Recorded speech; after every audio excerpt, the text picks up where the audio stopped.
Bienvenue dans Histoire d'en dire plus cinéma, le podcast qui explore les films les plus fous et délirants du 7e art.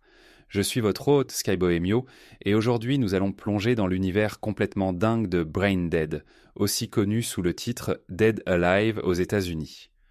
Sorti en 1992, Brain Dead est le troisième long métrage de Peter Jackson, bien avant qu'il ne devienne mondialement célèbre pour sa trilogie du Seigneur des Anneaux. Ce film néo-zélandais est considéré par beaucoup comme l'un des films les plus gore de l'histoire du cinéma, tout en étant paradoxalement une comédie hilarante. L'histoire se déroule en 1957 à Wellington, en Nouvelle-Zélande. Lionel Cosgrove, un jeune homme timide vivant sous la coupe de sa mère possessive, tombe amoureux de Paquita, une belle épicière d'origine espagnole. Leur idylle naissante est perturbée lorsque la mère de Lionel est mordue par un rat singe de Sumatra lors d'une visite au zoo. Elle se transforme progressivement en zombie, déclenchant une épidémie qui va bientôt toucher toute la ville. Ce qui frappe d'emblée dans Brain Dead, c'est son mélange parfaitement dosé d'humour absurde et d'horreur gore extrême. Peter Jackson pousse les limites du bon goût à un niveau rarement atteint au cinéma, tout en gardant un ton léger et humoristique qui empêche le film de sombrer dans le simple mauvais goût gratuit. Les effets spéciaux réalisés par la société Weta Workshop, qui travaillera plus tard sur Le Seigneur des Anneaux, sont à la fois impressionnants et volontairement exagérés. Le sang gicle à flots, les entrailles volent dans tous les sens, les corps se désintègrent de manière spectaculaire. La fameuse scène de la tondeuse à gazon, où Lionel découpe des hordes de zombies, est devenue culte et reste à ce jour l'une des scènes les plus sanglantes de l'histoire du cinéma. Mais Brain Dead n'est pas qu'une simple débauche de gore.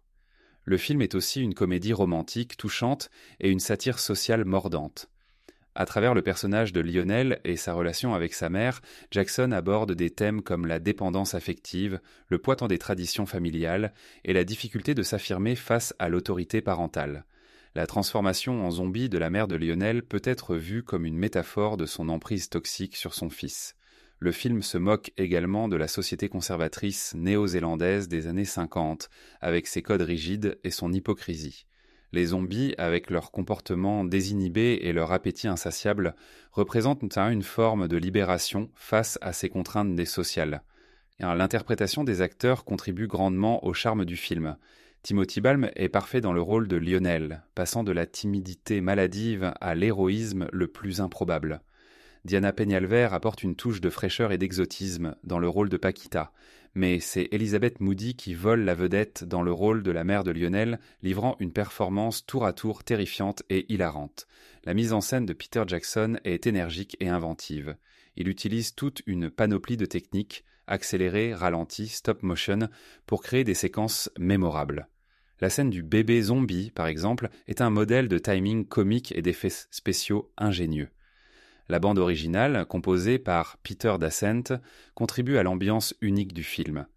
Elle alterne entre des mélodies romantiques dignes d'un mélodrame des années 50 et des compositions plus dynamiques pour les scènes d'action, renforçant le contraste entre l'aspect film d'époque et les éléments horrifiques. Brain Dead n'a pas connu un grand succès commercial à sa sortie, mais il est rapidement devenu un film culte. Son influence sur le cinéma d'horreur comique est indéniable. On peut voir son héritage dans des films comme Shaun of the Dead ou la série Ash vs Evil Dead. Le film a également été une étape importante dans la carrière de Peter Jackson.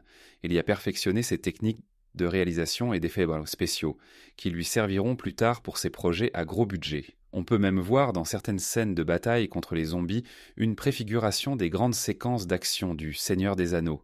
Il est fascinant de voir comment Jackson est passé de ce film ultra-gore à des productions hollywoodiennes grand public. Pourtant, on retrouve dans Brain Dead de nombreux éléments qui caractériseront son style par la suite. Le goût pour le spectaculaire, l'humour décalé, l'attention aux détails et la capacité à créer des mondes cohérents, aussi farfelus soient-ils. Brain Dead reste à ce jour un exemple parfait de ce que le cinéma indépendant peut produire quand il est porté par une vision artistique forte et une liberté créative totale. C'est un film qui repousse constamment les limites, que ce soit en termes de gore et d'humour.